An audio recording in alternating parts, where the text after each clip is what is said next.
Hello, Mazeware YouTube. Ace Reddit here for another video, and today we'll be checking out the subreddit r/ProRevenge. Still love this subreddit. First post for the day. So executive jobs are more important than mine. Even if I'm the one who makes this thing go, then pay me for staying at home. Edit. Fix a little of the text due to my people saying my English is bad. But this time is a little better. My dad's working in a company doing some engineering work, so I'm not going to specify for what for obvious reasons. Thing is that he arrived there several years ago, and since he's very good at his work, rapidly knew how everything works there, where is everything, and what you should do, etc. In recent years, this industry here has been in a steep decline, so there's a lot of firing going on in the last 3 to 4 years, until the closing is inevitable. But as some of you know, environmental regulation on the closing industry can last for even years, applying impact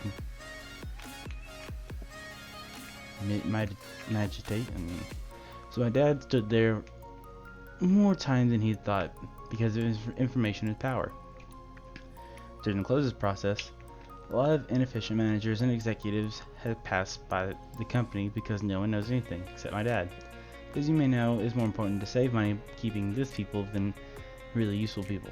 So my dad got fired. Took his very smart way, saves a lot of money since he owns the house and has no debt to see his situation coming years ago. Over the course of the week after being fired, he kept receiving calls from managers asking him to work stuff as they should now. So my dad tells him to stop the ship because he doesn't work anymore and there is no access to critical data in his work account, only accessible to the company by laptop which they gift him. If they want him to give them the raw data, he will do it. But it will not help at all since he's not getting paid. Less than a day, they call him to go on to a meeting in the HQ to reincorporate him. And he says no, but they insisted, to the point he went anyway to the meeting. Letting they know in advance he will not come back. The meeting came and they offered him the same job, same payment, etc. And he declines, so to convince him to the company, they said to him to make an offer to the HR department. At this point, Mom told my dad to go nuts over on the offer, to make a feud to the company. Obviously, the HR representative had to make a counteroffer, less good than the initial one, his former work back. He's shining for the saving money as a great negotiator. Also, he's one of the guys who agreed my dad was too expensive, so he was unnecessary. To what my dad says no and goodbye. 1 week after that, HQ has a big committee calls him, asking for him why he's not working by now because everything is upside down in the work. So my dad tells him that the HR representative and the managers doesn't accept his offer. After hearing that, they practically beg him to come back, accepting his offer. In response, my dad found his own consulting company, so I have to negotiate with him in other terms as an external consultant, and the cost for the work is now hired to do as a company, not a single person. So magic happens. My dad has a job with better payment and almost not field work, just answering calls and giving advices to clueless people on how to do stuff, making some maps and some meetings once a month, which since he is the only one who knows almost everything, is more like a class than a meeting. This next post. Yell at me and my staff? Fine, good luck running the office on your own. I used to work in a small family-owned doctor's office. A couple years in, they got in a legal fight and experienced staff started leaving. Being young and dumb, I wanted to be loyal and ended up managing half the doctor's office. The other half was managed by Brittany. She had a team of 3 that did the work of 6. The company got bought and a new owner came in. He was like Danny DeVito in gold chains and a bad toupee. He was dumb and no one respected him. He screamed constantly about the little things at anyone. He micromanaged and didn't bother to understand someone's job before telling them how to do it better. He tried to streamline processes without knowing how they work, but mostly he yelled.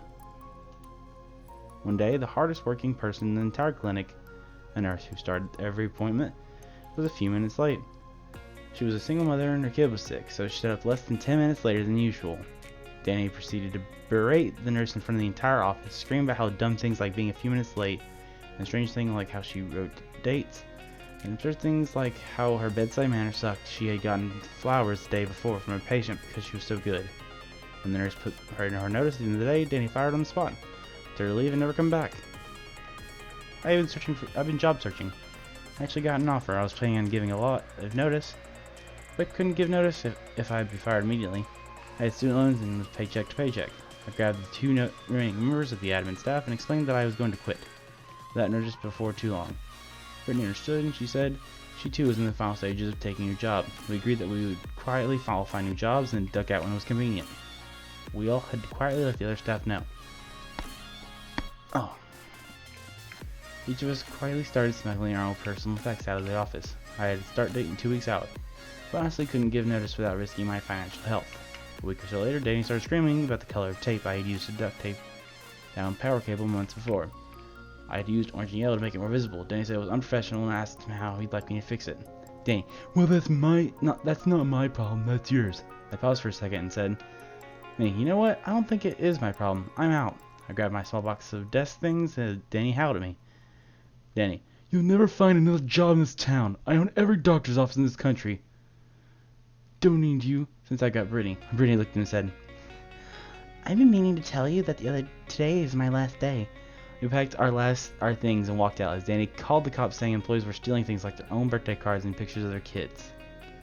We texted the third employee who was on lunch, explaining what happened. It sounds like she didn't go back. And without front desk, billing, nursing staff, a doctor's office simply can't run. I'm told they were closed for almost 2 weeks before they got temporary employees.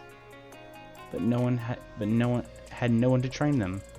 And he shuttered, resold the business a few months later to the big dog in the industry, which is charity. Since our books are open, we saw that they bought the company, really just the clients list, for about 15% less than what Danny had paid it a few months prior. Too long didn't read. The owner tries to micromanage, fires employees on the spot, rest of the staff fires him on the spot, he loses millions.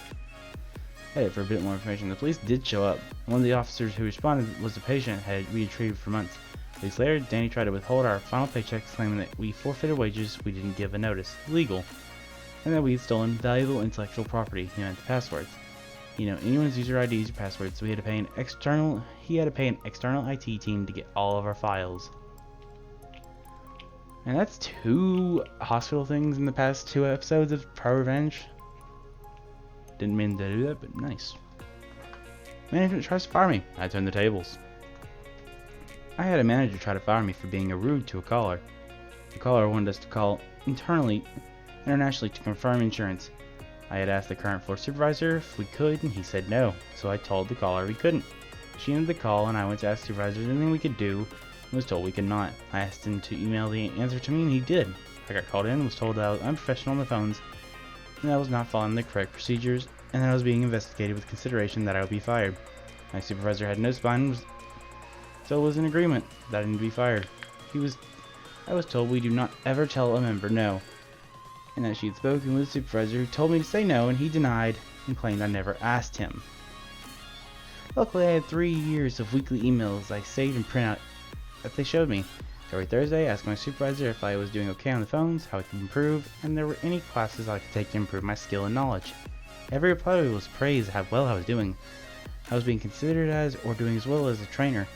I became one after a year, and I had reviews of my work attached. Every single QA review gave me 100 scores.